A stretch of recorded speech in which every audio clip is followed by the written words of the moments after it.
tenía un principio muy diferente. O sea, para mí no, yo no veía estas cosas diferentes, aunque tuviéramos una pequeña diferencia doctrinal. El centro era Cristo. Sin embargo, a medida que fui creciendo y viendo en el pastorado, fui despertando. Y luego entonces, en un día, hace como exactamente 6 años, yo, como la gente que me conoce, los hermanos, los pastores, la gente que han estado conmigo, que me respetan, saben, me consideran como, bueno, entre comillas, ¿verdad? Porque realmente ahora no me siento tan teólogo como ahora, como maestro de la palabra, pero sí me consideraban como un teólogo, un hombre de la palabra. Cada vez cuando me invitaban a una conferencia, a una campaña, y decían, bueno, aquí hay palabra de Dios, aquí vamos a escuchar rema de Dios. Y eso es lo que era mi estilo de predicar, más que todo. Yo no era muy tan saltarín como digamos, porque me gustaba más la palabra de Dios. Y en esa investigación propia, conociendo la hermenéutica, conociendo la exégesis y cosas así, un buen día, no sé exactamente qué día, pero sí sé, hace 6 años atrás, de tanto haber estudiado, sobado el versículo de Mateo 16, 18. A ver, otra vez. Mateo 16, 18. A ver, ¿qué encontró? Fue que me llama la atención poderosamente la palabra edificar. Fue ese el detonante que me llama la atención. ¿Usted había pasado por ese texto Sí, yo anteriormente? muchas veces lo había interpretado como... ¿Y algo le pasó de pronto? De pronto ahí me detuve, vi que ese texto no decía fundar, porque, claro, no con la intención de ofender a mis amigos evangélicos, interpretamos o interpretan que realmente aquí el fundador es Pedro, el fundador es Cristo. ¿A qué se refiere la roca que es Cristo, no a Pedro? Porque Pedro no puede fundar la iglesia, sino Jesús. Sin embargo, noto aquí que aquí no decía fundar, aquí decía edificar. Y cuando me llama la atención, entonces ya empecé yo a ver algo diferente en ese versículo. Empecé a ver el contexto, empecé a mirar, a investigar que la palabra fundar era muy diferente en el griego que edificar, que eran dos palabras muy diferentes. Entonces los mismos versículos que yo arguía a favor mía, ahora se estaban volviendo en contra mía, por lo menos en Hechos, capítulo 4, versículo 11, donde se habla de cuando dice Lucas, cuando habla de la piedra principal. Y luego, entonces, también en Efesios, capítulo 2, versículo 20, cuando está hablando de que Jesucristo es la piedra principal. Y luego habla también de Pablo cuando dice en 1 Corintios, capítulo 3, versículo 9, donde dice que Pedro puso yo como arquitecto puse el fundamento, que es Cristo. Y luego en Pedro también, capítulo 2, versículo 9, cuando vuelvo a releer esos versículos, veo que Mateo no está en contra de eso. Al contrario, todos esos versículos me estaba favoreciendo ese texto porque hacía la gran diferencia entre fundar y edificar. Y cuando vuelvo a leer Hechos capítulo 4, versículo 11, dice que los constructores o los edificadores, que en este caso serían los judíos, que habían rechazado a la piedra principal, que era Cristo Jesús. O sea que estaba bien, Jesucristo es el fundador, pero los edificadores, en este caso eran los judíos que habían desechado a Jesús. Y luego vuelvo a leer 1 Corintios capítulo 3, donde dice Pablo, cuando dice que él puso el fundamento que es Cristo Jesús, y ve ahora ustedes cómo sobreedifica esa misma palabra, que cada uno veamos cómo sobreedifica. Y luego vuelvo a leer Efesios capítulo 2, versículo 20, cuando dice edificados sobre el fundamento de los apóstoles, siendo el principal piedra del ángulo Jesucristo. Entonces aquí, y luego entonces como me preguntaba de que si realmente Pedro había tenido esa experiencia con Jesús, Pedro debería responderme. Y yo como buen evangélico, pues yo no creía en las tradiciones ni el magisterio de la iglesia. Yo creo solamente en la palabra de Dios. Y creo que ese es el punto donde Dios creo que me fue llevando. con la misma palabra de Dios. Entonces me preguntaba si Pedro tuvo esa experiencia. Yo quiero que Pedro me responda. Y voy a 1 de Pedro capítulo 2 versículo 9, y Pedro dice que Jesucristo es la piedra viva y nosotros somos las piedras vivas. Entonces aquí hay algo que no cuadra en mis interpretaciones evangélicas. Entonces vuelvo a ver, aparte de esto, ese texto, empecé a entender, porque a mí me enseñaron acerca de los juegos de la palabra que existen en las Escrituras. Entonces me fui allá en Cantar de los Cantares, capítulo 1, versículo 3, donde Salomón dice, tu nombre es como ungüento. Y cuando dice tu nombre como ungüento, cuando lo lees en español, pero en el hebreo tú ves ese juego de palabras cuando dice tu Chem es como Chemen. Es un juego de palabras. Tu nombre es Chem en hebreo y ungüento es Chemen. Y yo veo ese juego de palabras y entonces de una vez se me prendió el foco en la cabeza y dije, bueno, aquí también nosotros aquí actualmente usamos la casada, casa quiere. Ese es un juego de palabras que utilizamos y la Biblia también utiliza mucho juego de palabras. Y aquí vi entonces que aquí Jesucristo estaba hablando de un juego de palabras entre Petros y Petra. Petros y Petra, que es piedra, y sobre esta piedra edificaré mi iglesia. Aparte de eso, empecé a analizar y ver que por qué razón Jesús cambia el nombre a Pedro. ¿Por qué razón? Aquí tiene que haber una razón. Y Jesús no va a cambiar un nombre por cambiar. De Simón, en arameo sería Kefas o Cefas. Y como yo sabía, como en el Antiguo Testamento, cómo Dios cambia el nombre a Abraham por un propósito, cómo le cambió a Sara y a Jacob por Israel. Entonces yo dije aquí de Jesús también le cambia, debe haberle cambiado por alguna razón específica. Y viene ese texto que aquí era el propósito en la cual Jesús le había cambiado por Pedro, que es piedra. Más que la fortaleza era aquel hombre que iba a empezar a edificar la iglesia del Señor. Entonces esas cosas que le estoy resumiendo, que es muy profundo. Sí, claro que sí. Entonces vi también algo que me llamó la atención, la palabra mi iglesia, mi iglesia. ¿Qué le llamó la atención? La palabra mi iglesia. Me llamó la atención más que no decía mis iglesias, sino que decía mi iglesia. Yo tenía un concepto, algo propio, por decirlo así, o como me lo habían enseñado acerca de la palabra iglesia. Iglesia era espiritual. Iglesia, después que usted tenga Cristo en tu corazón, pues no necesita en qué denominación tú estés, somos un cuerpo y eso es lo más importante. Sin embargo, cuando empecé a estudiar yo el concepto iglesia, desde el tiempo del imperio griego y la democracia de Pericles, cuando empieza a usarse la palabra eclesia ahí, en la iségora, que es la igualdad ¿cómo se llama eso? Iségora es la igualdad de hablar en público. Y luego también la isenomia, que es la igualdad ante la ley, y la paresia, que es la libertad de expresión, donde esa iglesia, que era más política.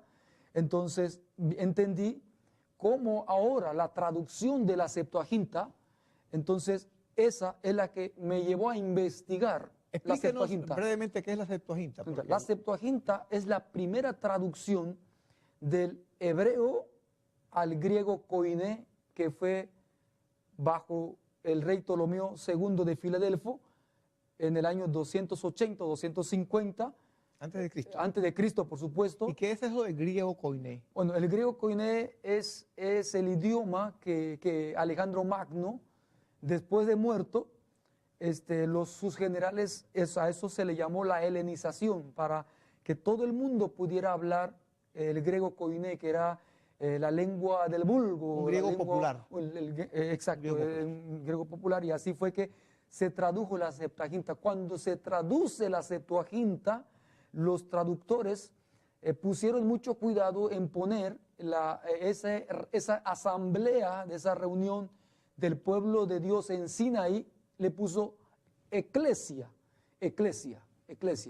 Y ahí donde yo empecé a ver que los traductores no hicieron la diferencia entre sinagogue, del hebreo sinagogue, y del griego eclesia, para ellos era igual.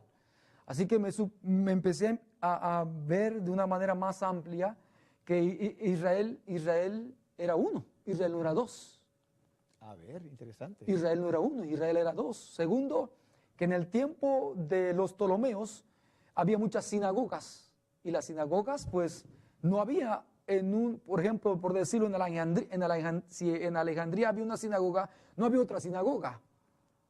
No había división, había una sola.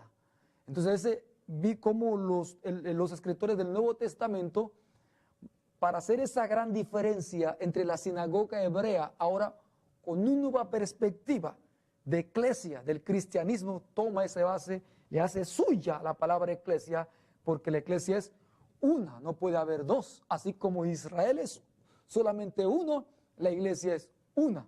Ahí entonces me di cuenta que no puede ser que nosotros tengamos tantas denominaciones, iglesias, cuando Jesucristo dijo a Pedro, a ti te digo, Pedro, sobre esta roca edificaré mi iglesia. Interesante, hermano, lo que usted nos está compartiendo. Yo supongo la pregunta que viene ahora es el paso que sigue, pero vamos a darle una pequeña pausa para que pues tome un poquito de aliento. Un respiro. Que no lo necesita, porque veo que tiene mucha energía. Ay, yo estoy emocionado. Sí, pero déjeme decirle que ya usted está al tanto de que mundialmente están ocurriendo cambios formidables. Claro. Pastores protestantes y evangélicos estudiosos de la Biblia, acuciosos, honrados, que han vivido donde han estado creyendo que ese es el lugar correcto, y que con el estudio de la Biblia han llegado a darse cuenta de que la verdad dónde está, y dan el paso. Quiero compartirles un video de un ex pastor protestante evangélico que se llamó Alex Jones. Digo se llamó porque acaba de morir el 15 de este mes a la edad de 75 años. El pastor Alex Jones investigó, porque a la comunidad, él le preguntó cómo quieren que celebre los cultos. Dice, yo quisiera que estudiaran un poco los padres de la iglesia para que los cultos que usted celebre tuvieran un saborcito a cómo lo hacían los padres nuestros de la iglesia, los primeros siglos. Y él estudió, le dije, denme un mes, y se documentó, y cuando se aparece, después del estudio, se aparece vestido como un sacerdote católico. Y la gente comenzó a reaccionar. Y el hombre, eso lo llevó a profundizar y a una crisis, porque nadie quiere. Usted estaba feliz, entiendo, allá en todo, para luego percatarse de que tenía tantos años y dónde estaría la verdad. Ahora la está descubriendo. Es un choque, no es algo así trivial. Sí, exactamente. Como decir, oye, si yo me doy cuenta, este chocolate me gusta, ahora me gusta este chocolate, no es tan simple. O esta camisa me la quito y me pongo, es un cambio radical. Y este pastor, Alex Jones, ex pastor, toma la decisión, pero las personas le preguntan, ¿por qué no te hiciste ortodoxo? ¿Por qué no fuiste a la iglesia ortodoxa? Porque ahí ellos tienen una liturgia incluso más rígida en muchos momentos que la nuestra, y que ahí vas a dar, pues, vas a encontrar fielmente todo lo que tú nos has venido a decir que hacían los primeros padres de la iglesia, los padres más cercanos, los padres apostólicos sobre todo. Vamos a compartirles una entrevista que le hace Marcus Grodi en EWTN a el ex pastor, ahora pues partió a la casa del padre, Alex Jones, en cuanto a por qué no se hizo ortodoxo, qué lo hizo venir a la iglesia católica, y luego comentamos un poquito sobre lo que hace Marcus Grodi en su ministerio Regresando a Casa, la cadena de los que regresan a casa. Adelante, señor productor, por favor, con el video.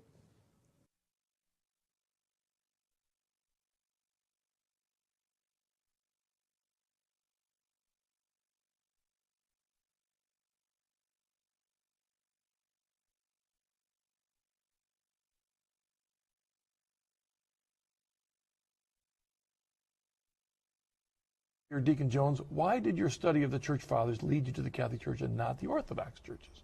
Thank you, Jim. Jim, that is another great question, because originally I did go to the Orthodox Church. I read in the course of reading about the development of liturgy that the St. John and Chrysostom liturgy, St. James liturgy could be found in the Orthodox Church. And so the very first church I went to was an Orthodox church. And it was in that church that I was introduced to liturgy with the incense. I had never been to a Catholic Mass. I didn't want to go. I mean, why would I want to go as a pastor? But understanding the development of Christian liturgy, and this was the old 17 centuries of liturgy. So I went to St. Constantine and Helen Orthodox Church, Greek Orthodox Church. The pastor there and I were friends because I bought his first church. And so he invited me behind the iconostasian to see the liturgy before the people come in, this enrobement and the cutting of the bread and so forth. And I was very tempted to become Orthodox. In fact, to this very day, I love the Orthodox. But in fact, they offered me priesthood. They said, and these are very powerful men, they said, we know the patriarch, and you can become priest. We will make you priest. We will send you to Constantinople, and we will educate you, and we will make you priest. Please come join us. And I was so tempted because I loved their liturgy. But there was a problem with the chair of Peter. The Orthodox or the Eastern Church, the other lung of the church, usually divided along national lines. There's one chair of Peter that serves all nations.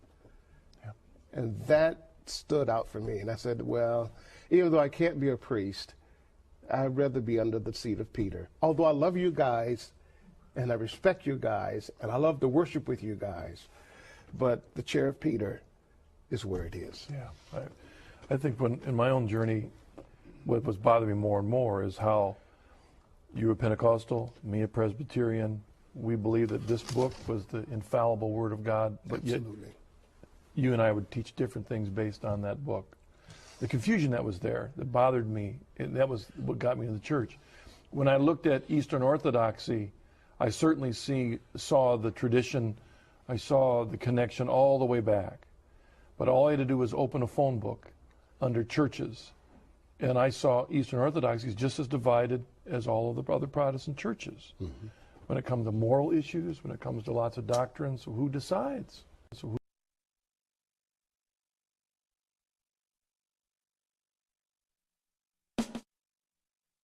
Excelente. Excelente. Muy Alex excelente. Jones, lastimosamente, bueno, según el plan de Dios, pues ya partió a la casa del Padre, pero fue un testimonio excelente, excelente. Bien, rápidamente, hermano, porque el tiempo ya nos está pisando los tobillos.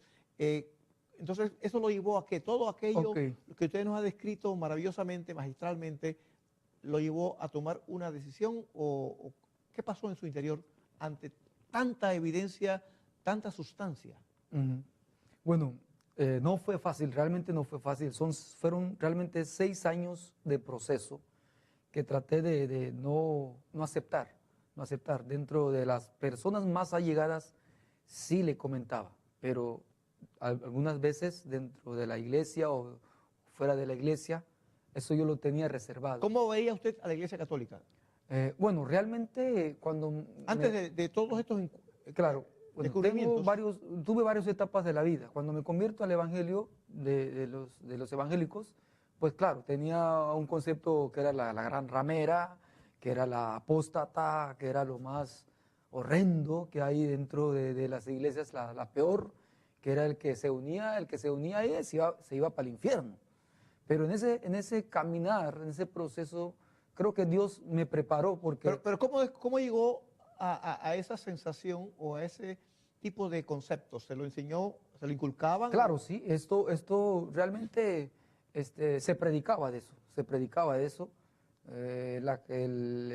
Siempre era la gran ramera, cuando se dice que en Apocalipsis capítulo 17, que ahí se describe la iglesia católica, pues la gente... Pero curiosamente, otros evangélicos dicen, en la Biblia no aparece la palabra católica.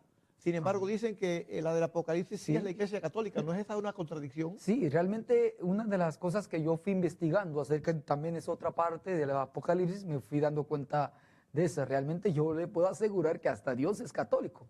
Yo me di cuenta que realmente Dios en su concepto de católico, Él es universal. Él siempre ha pensado en donde Abraham le dijo que iba a bendecir a todo el mundo, era un concepto universal. cuando le dijo Jesús a los discípulos, ir y predicar el evangelio a toda criatura, Eso es entonces, eso es catolicidad. católico. Así que, O sea que la iglesia no se llama católica, sino que la iglesia es católica. Muy Así bien. mismo es. Entonces viene dándose todo este Bueno, proceso. todo eso realmente de ese versículo, de como estaba hablando acerca de Mateo 16, 18, me lleva a entender porque realmente cuando estudio o nos enseñan de que en el año 100 después de Juan hasta el año 313, la iglesia entra en una apostasía. Y Le enseñaron. Es correcto, porque todas esas personas no eran correctas. Así que no era posible tener evidencias de ellos de que realmente la iglesia era católica. Sin embargo, claro, me llamaba la atención cómo algunos pastores pues, reconocidos mencionaban en sus discursos a Policarpo, mencionan en sus discursos a San Clemente, mencionan en sus discursos a Justino Mártir, a algunos hasta a San Agustín, Hasta San Agustín, sí. a Orígenes. Entonces esas cosas yo fui viéndolo, pero qué raro, decimos que esa gente no son, pero sin embargo, pues mencionan. Y una de las cosas que cuando yo estaba estudiando en el Instituto Bíblico, me hablaban de que realmente ellos dieron su vida por causa del Evangelio, pero nunca me dijeron que ellos habían escrito, habían dejado cartas. Entonces, cuando ya esto me iba viendo, fui que di también con esa oración, con esa frase que Jesucristo dijo, ni el infierno o el Hades prevalecerían contra su iglesia. Entonces eso era en contrario a lo que yo había pensado. ¿Cómo es posible que yo esté diciendo que en ese lapso de tiempo llegó una apostasía cuando Cristo mismo dio la promesa a su iglesia? Ese es su novia, es su cuerpo, ¿cómo es posible? Así que esto me fue a estudiar a los padres de la iglesia. Más que todo a Justino Mártir y a Ireneo del León, que fue que empecé a leer ellos, cómo hablaban, por ejemplo, de San Ireneo de León, que habló acerca de la Mariología, porque estas cosas yo empecé, porque eso es lo que yo enseñaba. Hoy me doy cuenta que yo era un gnóstico. Me doy cuenta porque realmente yo decía que María no participó en la creación de Jesús. O sea, ya yo decía, más hasta yo decía que era científicamente podía comprobarse de que la mujer no comparte yo no sé cómo es que me volvía doctor, pues. Entonces, ¿cómo era posible de que María pudiera su sangre contagiar a Jesús? Porque la Biblia dice en Romanos 3:23, por cuanto todos pecaron y están destituidos de la gloria de Dios. Y María no podía transmitir esa sangre contaminada. Así que solamente ella fue receptora. Y eso es lo que yo decía. Y por eso él nace, Jesús santo y humano. Y entonces Ireneo de León me aclara ese concepto de la naturaleza de Cristo. Cristo es divino, Cristo es humano. Ese concepto yo lo manejaba, pero sin embargo no lo manejaba como tal, como era. Y cuando yo estudio a estos padres de la iglesia, me prenden ese conocimiento y empiezo realmente a entender y a comprender de que realmente Jesús no es un semidios. Jesús es Dios 100% humano y 100% divino. Cuando Él está en el vientre, cuando hubo esa concepción, claro, aquí entonces eso se enlaza el versículo cuando el ángel le dice a María, salve, llena eres de gracia. Cuando yo hablo de que soy salvo por gracia y la gracia me limpia de pecado, porque eso es lo que el concepto que creía y yo predicaba acerca de que somos salvos por gracia y que la gracia es que te limpia. Sin embargo, ahora me encuentro con esa perspectiva diferente, vuelvo a leer esos versos y ahora ya esos versículos me están dando vida.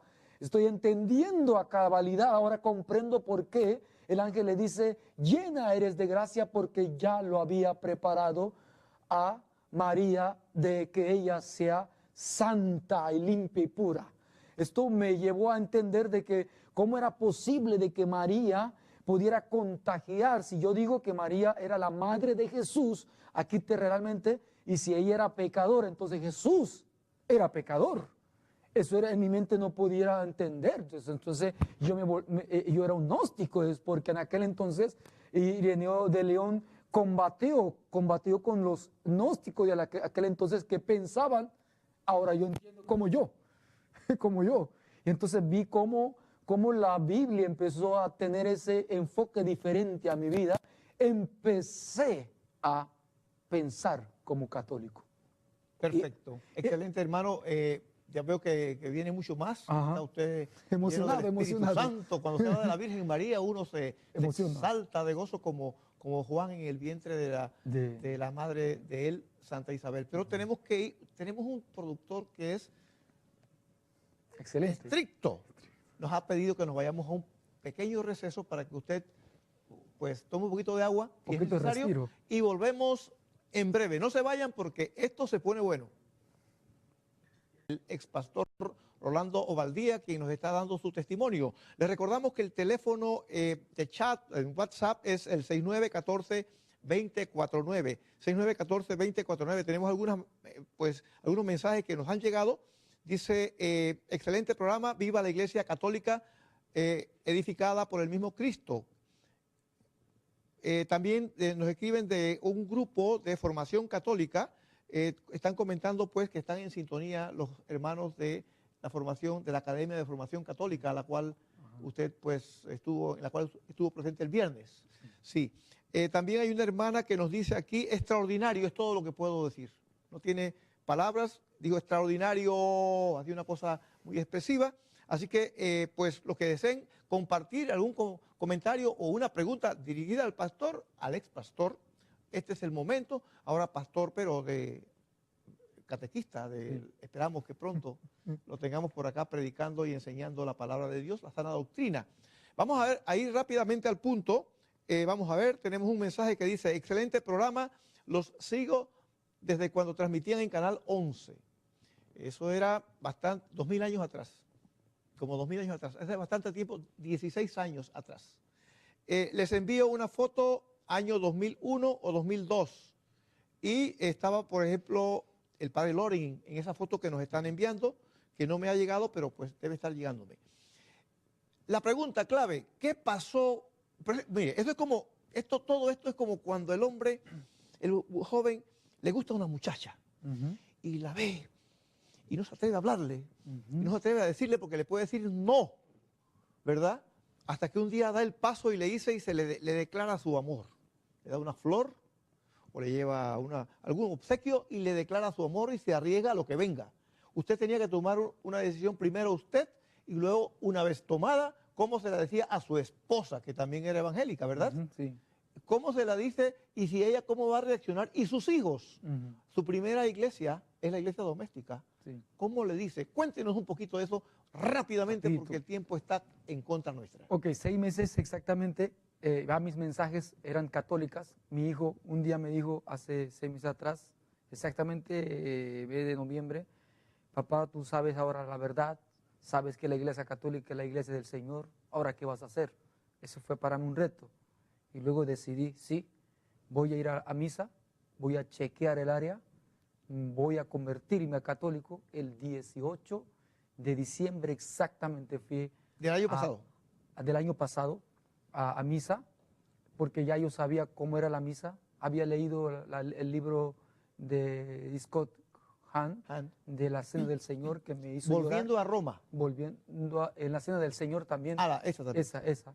Y fui, lloré la misa, lloré desde que entré, lloré, no Y paré. la gente lo miraba así. Me miraba, la gente que me conocen, o las señoras que me conocen, y ya había decidido realmente, personalmente, que iba a ser católico. Regreso el próximo domingo a misa, y ya dije públicamente lo voy a hacer en las redes sociales, para que yo sé que como conozco bastante hermanos pastores, públicamente que soy católico, y fue cuando la hora dio 12 en las Navidades, perdón, el Año Nuevo. En Año Nuevo fue que cuando decido pues hacer pública el Año Nuevo, 1 de enero. 1 de enero. Que es la fiesta de la Virgen María. De la Madre de Dios. No sabía, así me dijeron, no lo hice por eso, pero parece que La Dios Virgen lo está llamando. tiene planes. Luego, entonces, ya su esposa Luego, sabía. entonces, ¿Cómo mi lo tomó? esposa sí sabía, ya sabían, no realmente mis hijos. Aquí está presente también un muchacho que me acompaña, que él se llama Kevin.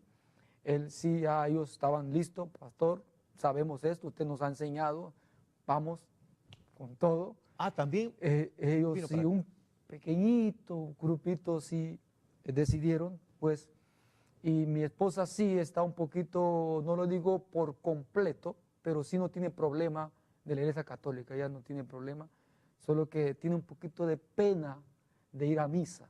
¿Ah, sí? Tiene pena misa. Pero si los católicos somos tan cariñosos. Sí, sí, Ay, sí, sí. David, cuando viene alguien así, lo recibimos, lo abrazamos, bienvenido. ¿Verdad que sí, Elvis? Al principio sí también yo tenía pena, pero claro, cuando yo supe que yo estaba abrazando la verdad, yo dije, ¿para qué tener pena la Claro. verdad? Y por eso yo camino. Hasta ahora solamente me han dicho que la gente sabe, pero nadie ha comentado. ¿Y cómo reaccionaron sus hermanos de los grupos bueno, eso es lo que le estoy evangélicos? diciendo, que algunos pues están escuchando, que Pastor Orlando ahora es católico, nada más quedan en silencio, no han comentado. Quizás por respeto, quizás porque saben que yo domino la Biblia y hablo mucho y me gusta la palabra del Señor, a lo mejor dirán, pues, él tendrá sus argumentos y habré que escuchar. ¿Usted quisiera enviarle un saludo a sus hermanos de comunidad Cuna en su lengua? Correcto, sí, me gustaría. Adelante. Ok. Buenas kan, Dokus Nuetua, mi bagine voy a llamar televisión, FTV Nugadi, Ayegunidan, Anepenian Pastor Gamegisa, Miskinian Magandaño Niki, Babigari Niki Wale, an estudiar Babagaya Burbaimasa, Magito le doy con Nuedia, Pimaranito Nabiremar, Magito San Gainda Kenya, Ibiyobi, o Iglesia Bab Tumban Mesisat Católica, Ambar Magito San Gadiña, Bimarga Soisundo, Nuegambi. Bien, un mensaje que acaba de llegar dice, la pregunta, cuando usted salió de su iglesia evangélica para ingresar a la católica, ¿cómo reaccionaron sus feligreses y su familia? Ya lo ha dicho, ¿no? Sí, sí. Claro, tuve que cerrar, estábamos alquilando un local, tuve que cerrar el local. Algunos pues no reaccionaron, claro, otros pues aquí estamos. Otra persona dice, yo también me quedé sin palabras. Yo quiero saber cuál fue la reacción de su familia y la congregación al regresar a casa. Otro, excelente programa, saludos de sus hermanos Juan y Sol Pimentel. Esos son unos hermanos, un matrimonio admirable. Dedican un ministerio para apoyar matrimonios admirable. Yo los respeto, tengo un gran cariño, un gran aprecio como personas, como matrimonio ejemplar y por la labor de evangelización, sobre todo que hacen en lugares muy recónditos. Dice, en sintonía desde Chitré, la gloria sea para Dios por su conversión. Amén. Un consejo, mi hermana es católica y la esposa o la pareja, el esposo es evangélico. ¿Cree usted que hay futuro en esta relación? Pregunta. Ok, realmente cuando hay dos doctrinas diferentes es muy difícil. Solo que realmente aquí yo le digo que, como siempre lo aconsejo a las personas que me dicen así, que si nosotros los católicos, debemos de prepararnos, porque realmente la Iglesia Católica tiene argumentos claros y bíblicos para decir que la Iglesia es la católica, que es la Iglesia del Señor. Yo pienso que cuando un católico empieza a investigar, a abrazar realmente, tendrá argumentos para decirle con honestidad, como dijo Pablo, que tenemos que dar nuestra defensa con mansedumbre al que nos demande la fe que nos está pidiendo. Entonces es difícil, ¿verdad? Va a ser difícil, es muy difícil. Sí. Pero si la hermana que nos está escribiendo se prepara, empieza realmente a indagar, a preguntar, tendrá sus argumentos para decirle, sus argumentos claros, verdaderos. Y creo que una de las razones de la cual creo que me zafé yo es de los prejuicios que yo tenía hacia la Iglesia Católica. A ver, ¿cómo fue eso? ¿Se zafó? Porque me zafé porque me siento libre. Me siento libre en el sentido porque realmente las doctrinas evangélicas nos prejuicia tenemos un prejuicio si habla de la religión es satánico, si ves una estatua es satánico, si ves todo eso es del diablo. Entonces esto realmente a veces daña, como ser humano nos daña. Hermano, usted mencionó la cultura helénica y el imperio griego. En los libros de los Macabeos 1 y 2 describe la presencia, la entrada del imperio griego en Palestina y las barbaridades que hacía, sobre todo Antíoco Epífanes. Y había una situación que los griegos fueron los que inventaron el gimnasio, las Olimpiadas. Sí, sí.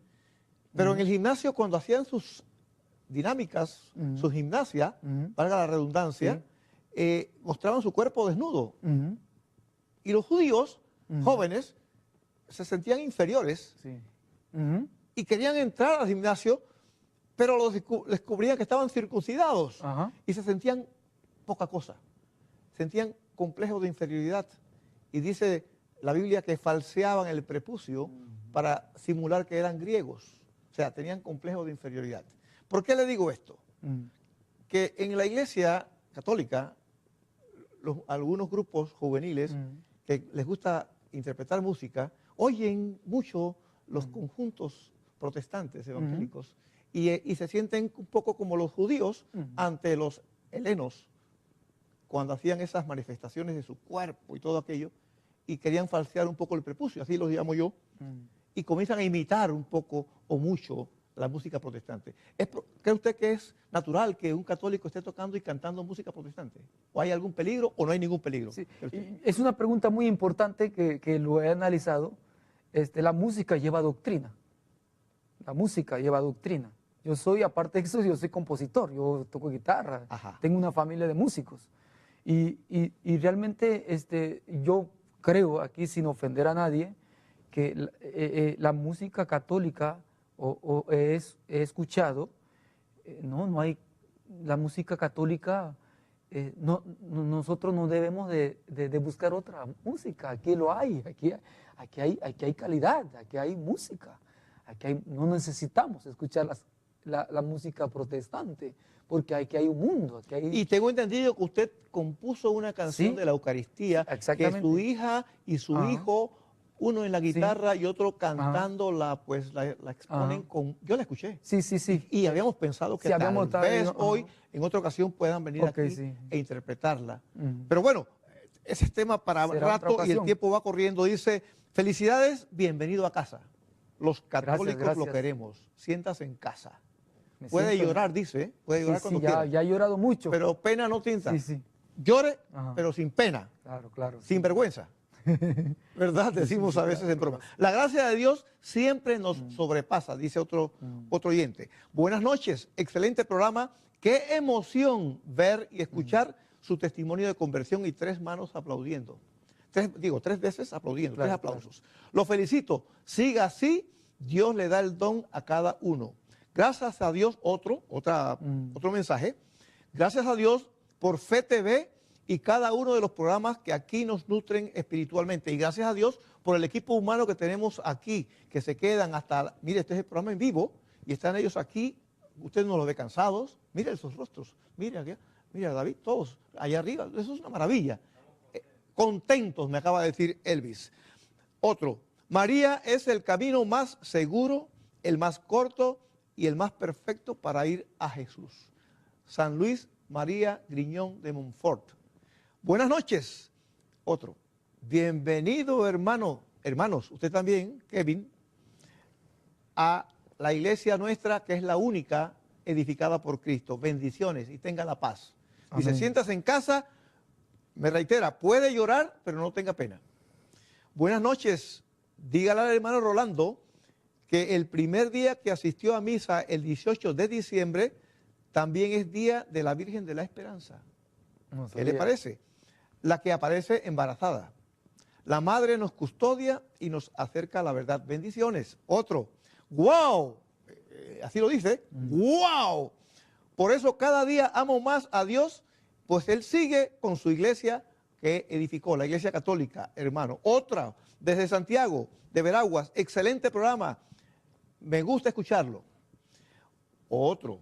Hola hermanos, saludos de parte de la academia. Esa es la academia en la cual usted ingresó. Ingresó, y Kevin ingresé no ahí. fue. No, dice que quiere participar, va a participar. Kevin no fue, estoy tomando nota. La iglesia, saludos desde... Se me movió. Ok.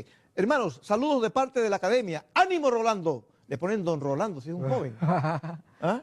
Don Rolando. Aquí después que pasa de los 25 es Don. No. Cuenta con nuestras oraciones. Excelente exposición.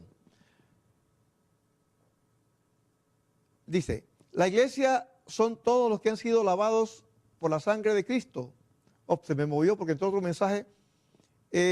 Bueno, está un poco redactado de una forma que no lo puedo seguir. Si nos escriben un mensaje, traten de escribirlo bien porque salación en vez de salvación y me tardo mucho en leerlo. Dice otro, en los transportes públicos los protestantes son muy dados a ofender a los católicos. Al momento de predicar pareciera ser que no somos de su agrado. Qué lástima que no predican las cosas que nos unen. Eso pasa, ¿verdad? Sí, pasa bastante. Hay ofensas. Lo primero que dicen, idólatras. Es la palabra que más... Sí, y eso realmente ofende al católico, porque eso es otro tema realmente. Otro tema, claro que sí. Qué belleza, dice otra persona que escribe, bienvenido a la iglesia, que usted no es huérfano ni de padre ni de madre, porque tenemos como padre a Dios, a madre a la Virgen. ¡Viva Jesús! ¡Viva María!